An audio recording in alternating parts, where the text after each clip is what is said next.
आइए जानते हैं बिहार की हर छोटी बड़ी खबर सिर्फ 20 मिनट में। लेकिन उससे पहले आप हमें कमेंट में जरूर बताइए कि ये वीडियो आप बिहार के किस जिले और किस गांव से देख रहे हैं। राबड़ी देवी के बंगले पर सियासी संग्राम। जेडीयू बोली नियम मानिए, आरजेडी बोला प्रतिशोध। पटना में राबड़ी देवी के सरकारी आवास को लेकर राजनीतिक बयानबाजी तेज हो गई है। जदयू नेता नीरज कुमार ने कहा कि विपक्ष की नेता होने के बावजूद राबड़ी देवी को 10 सर्कुलर रोड स्थित आवास में रहने की अनुमति नहीं दी जा सकती। उन्होंने बताया कि 3 नोटिस पहले ही जारी किए जा चुके हैं और अब आवास खाली करने का आदेश दिया गया है। उप मुख्यमंत्री विजय चौधरी ने कहा कि कानून सभी के लिए समान है और प्रशासन नियमों के अनुसार काम कर रहा है। सरकार किसी के साथ भेदभाव नहीं कर रही है। वहीं राजद ने इस कार्रवाई को राजनीतिक प्रतिशोध करार दिया। प्रवक्ता मृत्युंजय तिवारी ने कहा कि सरकार जनता का ध्यान असली मुद्दों से भटकाना चाहती है। उन्होंने आरोप लगाया कि यह कदम राजनीतिक द्वेष से प्रेरित है। राबड़ी देवी के बंगले को लेकर बिहार की राजनीति गर्मा गई है और दोनों दलों के बीच आरोप प्रत्यारोप का दौर जारी है। पटना राष्ट्रीय राजमार्ग होगा अतिक्रमण मुक्त। 15 दिन में हटेंगे अवैध ढाबे और पार्किंग। पटना के डीएम डॉक्टर त्यागराजन एसएम और एसएसपी कार्तिकेय शर्मा ने बैठक कर राष्ट्रीय राजमार्गों को पूरी तरह अतिक्रमण मुक्त बनाने का आदेश दिया है। निर्देश दिया गया है कि 15 दिनों के भीतर एनएच किनारे बने अवैध ढाबे और पार्किंग हटाए जाएं। जो वाहन सड़क किनारे अवैध रूप से खड़े पाए जाएंगे उन्हें जब्त कर चालान किया जाएगा और मालिकों पर दंडात्मक कार्रवाई होगी। अधिकारियों ने कहा कि यात्रियों की सुरक्षा सर्वोच्च प्राथमिकता है और इसमें किसी भी प्रकार की लापरवाही बर्दाश्त नहीं होगी। इसके अलावा जिलाधिकारी ने लोक शिकायत निवारण अधिनियम के तहत सुनवाई में पाया कि बिहटा अंचल क्षेत्र में अवैध जमाबंदी रद्द करने में लापरवाही हुई है। इस पर संबंधित राजस्व कर्मी के खिलाफ अनुशासनिक कार्रवाई का आदेश दिया गया है। साथ ही सभी अवैध जमाबंदियों को रद्द करने का निर्देश दिया गया है। बिहार में आंधी बारिश से 7 लोगों की मौत। सीएम सम्राट ने जताया दुख, मुआवजे का ऐलान। राज्य में शुक्रवार को आई तेज आंधी और वज्रपात ने जनजीवन को झकझोर दिया। औरंगाबाद में 2, गया में 3, सारण और खगड़िया में एक व्यक्ति की मौत हो गई। मुख्यमंत्री सम्राट चौधरी ने गहरी संवेदना व्यक्त करते हुए कहा कि ईश्वर दिवंगत आत्माओं को शांति दें और परिजनों को संबल प्रदान करें। उन्होंने आपदा प्रबंधन विभाग को मृतकों के परिजनों को अविलंब 4-4 लाख रुपए अनुग्रह अनुदान देने का निर्देश दिया है। साथ ही उन्होंने लोगों से अपील की कि खराब मौसम में सतर्क रहें और आपदा विभाग के दिशा निर्देशों का पालन करें। मुख्यमंत्री ने आंधी बारिश और ओलावृष्टि से हुई फसल क्षति का सर्वे कराने का आदेश भी दिया है। उन्होंने कहा कि प्रभावित किसानों को समुचित मुआवजा दिया जाएगा ताकि वे नुकसान से उबर सकें। पटना हुआ पानी पानी। आम परवल की फसल तबाह, पेड़ गिरने से थमी रफ्तार। 75 फीडरों की बिजली गुल। पटना और आसपास के इलाकों में शुक्रवार सुबह आई तेज आंधी और बारिश ने जनजीवन अस्त व्यस्त कर दिया। करीब 60 किलोमीटर प्रति घंटे की रफ्तार से चली हवा ने खेतों और शहर दोनों को प्रभावित किया। सबसे ज्यादा नुकसान आम और बेल वाली सब्जियों की फसलों को हुआ। लौकी, परवल, करेला और खीरा की फसलें खेतों में बिछ गईं। टमाटर और मिर्च की फसल भी पानी भरने और तेज हवा से प्रभावित हुई। आम के बागानों में बड़ी संख्या में कच्चे फल टूटकर जमीन पर गिर गए। विशेषज्ञों का कहना है कि इस नुकसान का असर आने वाले दिनों में बाजार पर दिखेगा और आम व सब्जियों के दाम बढ़ सकते हैं। शहर में जगह जगह पेड़ गिरने से यातायात ठप हो गया और 75 फीडरों की बिजली आपूर्ति बाधित हो गई। जिला उद्यान पदाधिकारी ने सभी प्रखंडों से नुकसान की रिपोर्ट मांगी है। कृषि विभाग ने किसानों को जल निकासी करने और फफूंद व कीट रोग से बचाव के लिए दवाओं का छिड़काव करने की सलाह दी है।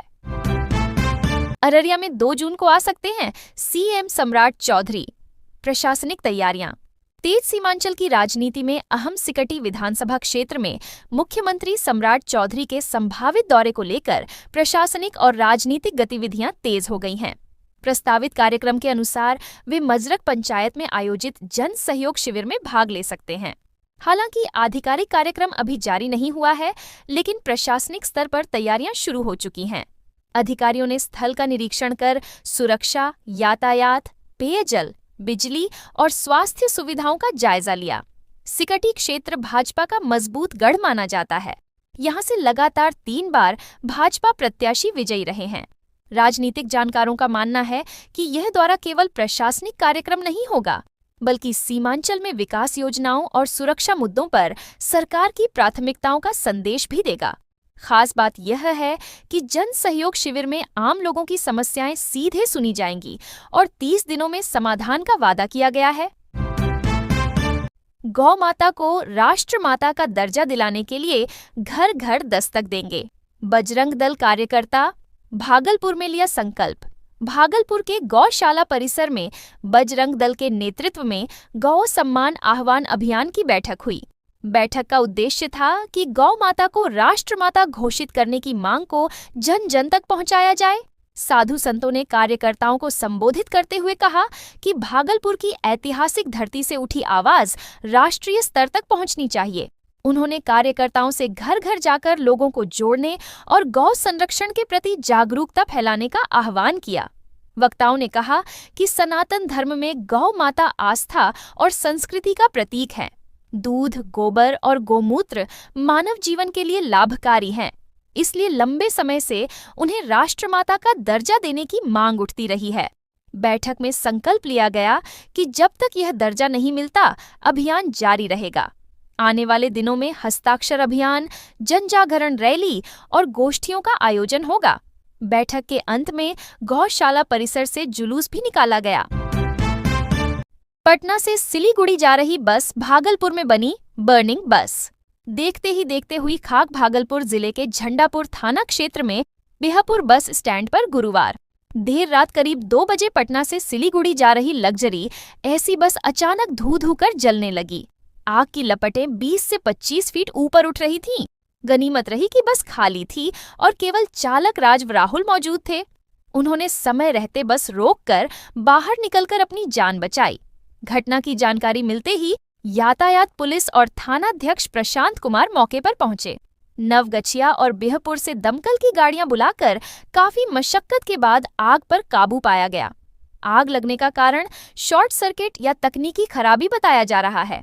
प्रशासन की तत्परता और स्थानीय लोगों के सहयोग से बड़ा हादसा टल गया। फिलहाल पुलिस मामले की जांच कर रही है। मुजफ्फरपुर में झोपड़ी में चल रही थी शराब फैक्ट्री। भूटान कनेक्शन ने चौंकाया। शराबबंदी के बाद पहली बार मुजफ्फरपुर में अंतर्राष्ट्रीय शराब की खेप पकड़ी गई है। उत्पाद विभाग की टीम ने अहियापुर थाना क्षेत्र के जमालाबाद में एक झोपड़ी से भूटान निर्मित 115 कार्टन शराब जब्त की। इसके अलावा 3000 रैपर, खाली बोतलें, बारकोड और ढक्कन भी मिले। छानबीन में पता चला कि लखपत पासवान, सुशील झा और निखिल कुमार ने मिलकर भूटान से शराब मंगाई थी। योजना थी कि असली शराब को पानी और रंग मिलाकर 1.5 लीटर तक नकली शराब बनाई जाए और उसे कई गुना कीमत पर बेचा जाए। झोपड़ी से Royal Challenge, Royal Stag, McDowell's number 1 और सिग्नेचर ब्रांड के रैपर भी मिले। अधिकारियों ने बताया कि भूटान में टैक्स फ्री शराब की कीमत मात्र 150 रुपये है, जिसे यहाँ 2500 रुपये तक बेचा जाता। अगले 2 दिनों तक बारिश और तेज हवा का अलर्ट। उमस भरी गर्मी से मिलेगी राहत। मौसम विभाग ने बिहार में 30 मई से 1 जून तक आंधी, बारिश और वज्रपात का अलर्ट जारी किया है। इस दौरान 30 से 40 किलोमीटर प्रति घंटे की रफ्तार से धूल भरी तेज हवा चल सकती है। डॉक्टर ए सत्तार, नोडल अधिकारी ग्रामीण कृषि, मौसम सेवा ने बताया कि इस बदलाव से अधिकतम तापमान में 2 से 4 डिग्री की गिरावट होगी और उमस भरी गर्मी से राहत मिलेगी। लोगों को सलाह दी गई है कि खराब मौसम में खुले स्थानों, बिजली के खंभों और बड़े पेड़ों के नीचे न खड़े हों।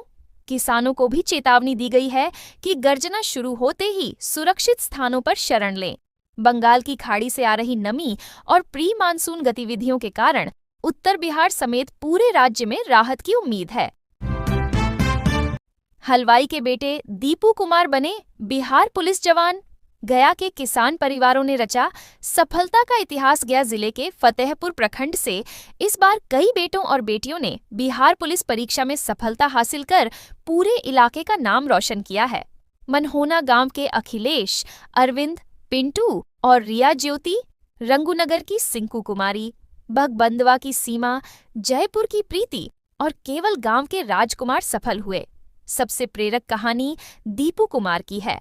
आंजन गांव के दीपू के पिता हलवाई हैं और मां खेतीबाड़ी करती हैं। गरीबी और असफलताओं के बावजूद दीपू ने हार नहीं मानी। कई बार अंतिम दौर तक पहुंचकर असफल होने के बाद भी उन्होंने पढ़ाई जारी रखी और आखिरकार बिहार पुलिस में चयनित हुए। गांव में जश्न का माहौल है। गुरुकुल शिक्षण केंद्र परिसर में सभी सफल विद्यार्थियों को सम्मानित किया गया। ग्रामीणों ने फूल मालाओं और तालियों से उनका स्वागत किया।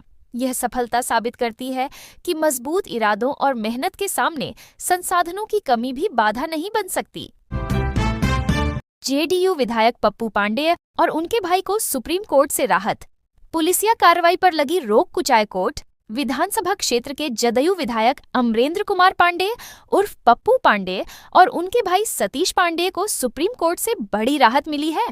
कोर्ट ने कहा कि पटना हाई कोर्ट में लंबित याचिका की सुनवाई तक उनके खिलाफ कोई दंडात्मक कार्रवाई नहीं होगी। मामला मीरगंज थाने के सेमराव गांव का है, जहां जितेंद्र कुमार राय ने 1 अप्रैल को प्राथमिकी दर्ज कराई थी। आरोप है कि दोनों भाइयों ने भू माफियाओं के साथ मिलकर जमीन पर कब्जे की साजिश रची, ताले तोड़े और फायरिंग भी की। इससे पहले एमपी एमएलए कोर्ट ने भी 3 जून तक गिरफ्तारी पर रोक लगाई थी। सुप्रीम कोर्ट ने हाई कोर्ट से मामले की प्राथमिकता से सुनवाई करने का अनुरोध किया है। गोपालगंज में 4.5 करोड़ की मॉडल बस स्टैंड योजना अधर में। 5 साल बाद भी जमीन की तलाश जारी। गोपालगंज जिला मुख्यालय में मॉडल बस स्टैंड बनाने की योजना 5 साल से अटकी हुई है। राजेंद्र बस पड़ाव को आधुनिक बनाने का प्रस्ताव था, लेकिन पर्याप्त जमीन न मिलने के कारण योजना पटरी से उतर गई। 4.5 करोड़ की लागत से वातानुकूलित भवन, बैठने की व्यवस्था, टीवी, डिस्प्ले बोर्ड, मॉल और वाईफाई जैसी सुविधाओं का प्रस्ताव था।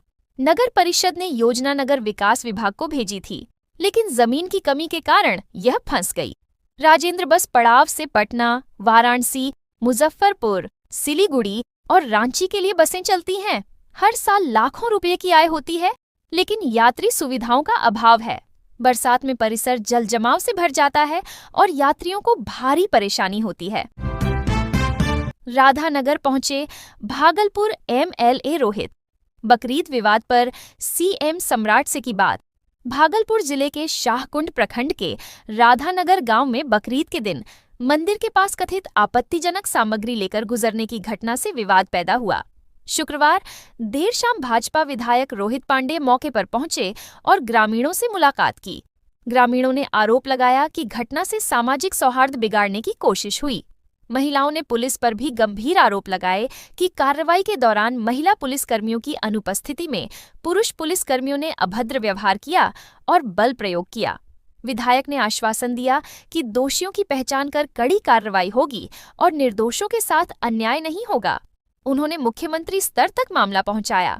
मुख्यमंत्री ने प्रशासन को सख्त कार्रवाई और निष्पक्ष जांच का निर्देश दिया है। मोकामा विधायक अनंत सिंह केस में बड़ा मोड़, अब सीआईडी करेगी जांच। मोकामा के जदयू विधायक अनंत सिंह और उनके समर्थकों पर उपनयन कार्यक्रम के दौरान हथियार लहराने का मामला अब सीआईडी को सौंपा गया है। सेमराव गांव में 2 और 3 मई को आयोजित कार्यक्रम में हथियार प्रदर्शन का आरोप लगा था। 4 मई को मीरगंज थाना में प्राथमिकी दर्ज हुई थी। पुलिस ने अनंत सिंह और समर्थकों को 15 मई को हथियारों के साथ थाने में उपस्थित होने का नोटिस दिया था, लेकिन वे नहीं पहुंचे। मामले की गंभीरता और राजनीतिक चर्चाओं को देखते हुए पुलिस मुख्यालय ने इसे सीआईडी को ट्रांसफर कर दिया। अब सीआईडी वीडियो फुटेज, प्रत्यक्षदर्शियों के बयान और अन्य साक्ष्यों के आधार पर गहन जांच करेगी। जिले में यह मामला लगातार चर्चा में है और प्रशासन ने सभी दस्तावेज सीआईडी को सौंप दिए हैं ताकि जांच में कोई बाधा न आए। नेपाल सीमा पर एसएसबी की बड़ी कार्रवाई। फर्जी इमिग्रेशन नेटवर्क का पर्दाफाश। थाईलैंड की 2 महिलाएं गिरफ्तार। 41वीं वाहिनी एसएसबी रानीडांगा की टीम ने पानी टंकी बॉर्डर चेक पोस्ट पर 2 थाई महिला नागरिकों को फर्जी इमिग्रेशन स्टंप लगे दस्तावेज के साथ गिरफ्तार किया। दोनों महिलाएं अवैध तरीके से नेपाल के रास्ते दूसरे देश जाने की कोशिश कर रही थीं। जांच में सामने आया कि उनके पासपोर्ट पर लगे एग्जिट स्टंप नकली थे। साथ मौजूद एक एजेंट मौके से फरार हो गया, जिसकी तस्वीरें सीसीटीवी में कैद हुईं। गिरफ्तार महिलाओं की पहचान 43 वर्षीय पिमचानो केटला और 38 वर्षीय चिंत्रा बुद्धाफोंग के रूप में हुई। वे लंबे समय से भारत के विभिन्न शहरों में स्पा और मसाज सेंटरों में काम कर रही थीं। इनमें से एक महिला का वीजा जनवरी 2026 में ही समाप्त हो चुका था। पूछताछ में पता चला कि एक संगठित सिंडिकेट विदेशी नागरिकों को फर्जी दस्तावेज देकर सीमा पार कराने का काम करता है। प्रथम दृष्टया जांच में सरकारी सुरक्षा सील की जालसाजी और मानव तस्करी से जुड़े नेटवर्क के संकेत मिले हैं। कटिहार में पिता ने बेटी का प्रतीकात्मक दाह संस्कार। प्रेम में भागी युवती ने परिवार को पहचानने से किया इनकार। कटिहार जिले के कोढ़ा प्रखंड के खुदना गांव में शुक्रवार को एक ऐसी घटना हुई जिसने पूरे इलाके को भावुक कर दिया। प्रेम प्रसंग में घर छोड़कर गई बेटी जब बरामद होने के बाद भी अपने माता पिता और परिवार को पहचानने से इनकार कर गई, तो पिता ने समाज और रिश्तेदारों के बीच बैठक कर उससे सारे संबंध तोड़ने का निर्णय लिया। इसके बाद परिवार ने बेटी का प्रतीकात्मक पुतला तैयार कराया और उसे अर्थी पर रखकर पूरे गांव में अंतिम यात्रा निकाली। बड़ी संख्या में ग्रामीण शामिल हुए। कई महिलाओं और बुजुर्गों की आंखें नम हो गईं। शमशान घाट पर वैदिक विधि विधान से दाह संस्कार किया गया। पिता मुंचुन पासवान ने कहा कि जिस दिन बेटी ने परिवार को ठुकराया, उसी दिन से वह उनके लिए मर चुकी है। दादा रामप्रकाश पासवान ने भी कहा कि समाज की इज्जत को ठेस पहुंची है, इसलिए यह कदम उठाना पड़ा। इस घटना ने पूरे इलाके में चर्चा छेड़ दी है। किसी ने इसे परिवार की पीड़ा बताया, तो किसी ने इसे समाज के बदलते हालात से जोड़कर देखा। कोसी नदी में धनसा पीपा पुल, मधेपुरा खगड़िया के बीच आवागमन बंद। 1.5 लाख आबादी प्रभावित खगड़िया जिले के गोगरी प्रखंड के बीरबास गांव के पास कोसी नदी का जल स्तर बढ़ने से गुरुवार को पीपा पुल का एक सिरा धंस गया। पुल बंद होते ही मधेपुरा, खगड़िया और भागलपुर जिलों के हजारों लोग प्रभावित हो गए। अनुमान है कि करीब 1.5 लाख लोग इस पुल पर निर्भर थे। यह पुल आलमनगर, बेलदौर और नवगछिया अनुमंडल की कई पंचायतों को जोड़ता था। जनवरी 2026 में 25 करोड़ रुपए की लागत से इसका उद्घाटन हुआ था। पुल से दूरी घटकर 40 किलोमीटर रह गई थी और लोगों को बड़ी राहत मिली थी। अब पुल बंद होने से लोगों को लंबी दूरी तय करनी पड़ रही है। ग्रामीणों ने कहा कि यह पुल इलाके के लिए लाइफलाइन था। पुल से आलमनगर क्षेत्र के कपसियां, मुरौत, सुखार, रथवारा, सोनामुखी, खापुर, कोदरा घाट, गंगापुर और बड़गांव समेत कई गांवों के लोग सीधे लाभान्वित हो रहे थे। प्रशासन ने सुरक्षा कारणों से आवागमन रोक दिया है। पूर्णिया कोर्ट कैंपस में पत्नी का हाई वोल्टेज ड्रामा, पति को घसीटा, दांत से काटा। पूर्णिया सिविल कोर्ट परिसर में शुक्रवार को उस समय अफरा तफरी मच गई जब एक महिला ने अपने पति को पकड़कर मारपीट शुरू कर दी। महिला ने पति का कॉलर पकड़कर उसे घसीटा, पटकने का प्रयास किया और हाथ में दांत तक काट लिया। पुलिसकर्मी महिला को शांत कराने की कोशिश करते रहे, लेकिन वह काफी देर तक नहीं मानी। मामला बढ़ता देख महिला और पुरुष पुलिसकर्मियों को बुलाना पड़ा। दोनों को कोर्ट परिसर से बाहर ले जाया गया, लेकिन वहां भी हंगामा जारी रहा। देखते ही देखते सैकड़ों लोगों की भीड़ जुट गई। महिला सोनी कुमारी ने आरोप लगाया कि उसकी शादी मरगूब आलम से हुई थी, लेकिन पति ने उसे विदा कर साथ नहीं रखा। उसने आरोप लगाया कि पति ने उसे बेंगलुरु के रेड लाइट एरिया में बेच दिया और दूसरी शादी कर ली। महिला ने कहा कि पति ने हाल ही में उससे जमीन बेचवाकर 2 लाख रुपए भी लिए। वैश्विक मंच पर गूंजा बिहार का नाम। नेपाल के पूर्व राष्ट्रपति के हाथों पप्पू यादव को मिला पीस हीरो अवार्ड। सीमांचल के सांसद राजेश रंजन उर्फ पप्पू यादव को अंतर्राष्ट्रीय स्तर पर उनके सामाजिक योगदान और मानवता की सेवा के लिए प्रतिष्ठित पीस हीरो अवार्ड 2026 से सम्मानित किया गया। नेपाल की राजधानी काठमांडू में आयोजित समारोह में नेपाल के पूर्व राष्ट्रपति डॉक्टर रामवरण यादव ने उन्हें यह सम्मान प्रदान किया। ग्लोबल हिमालय फाउंडेशन द्वारा आयोजित इस समारोह में विभिन्न देशों से आए प्रतिनिधि और सामाजिक कार्यकर्ता मौजूद थे। भारत से इस वर्ष केवल पप्पू यादव को यह सम्मान मिला। वक्ताओं ने कहा कि पप्पू यादव ने वर्षों से समाज के कमजोर और जरूरतमंद वर्गों की सहायता की है। प्राकृतिक आपदाओं, महामारी और संकट के समय उनकी सक्रिय भूमिका ने उन्हें देश विदेश में अलग पहचान दिलाई है। सम्मान प्राप्त करने के बाद पप्पू यादव ने कहा कि यह पुरस्कार केवल उनका व्यक्तिगत सम्मान नहीं, बल्कि बिहार और भारत के करोड़ों लोगों का सम्मान है। उन्होंने कहा कि मानवता की सेवा ही उनके जीवन का सबसे बड़ा उद्देश्य है और समाज के अंतिम व्यक्ति तक न्याय और सहायता पहुंचाना उनकी प्राथमिकता है।